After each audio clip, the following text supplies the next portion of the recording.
Speaking at Politics and Eggs at St. Anselm College, former Vice President Mike Pence expressed misgivings about the Justice Department's search of former President Donald Trump's home and the reported recovery of classified documents. But he said when it comes to supporting law enforcement, Republicans must be consistent. And these attacks on the FBI must stop. Calls to defund the FBI are just as wrong as calls to defund the police. In a one-on-one interview, Pence said the American people deserve more transparency in regards to what the Justice Department is doing. Is there a legitimate reason why a former president of the United States would have top secret or classified documents in their private residence after leaving office?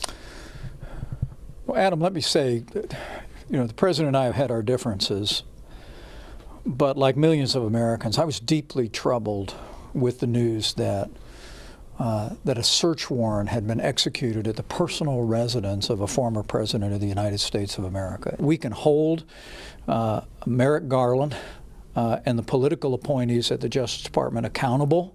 We can get the information that we need to properly evaluate whether this action was appropriate without demeaning or denouncing the dedicated men and women of law enforcement. Pence acknowledges that his disagreement with former President Trump over January 6th and the results of the 2020 election will likely be a discussion point for years. But in his remarks, he hammered home his deeply conservative values while highlighting Trump administration achievements. I think that what he's trying to do is remind voters here in New Hampshire that he is a rock-solid conservative Republican, and he's got the credentials to prove it.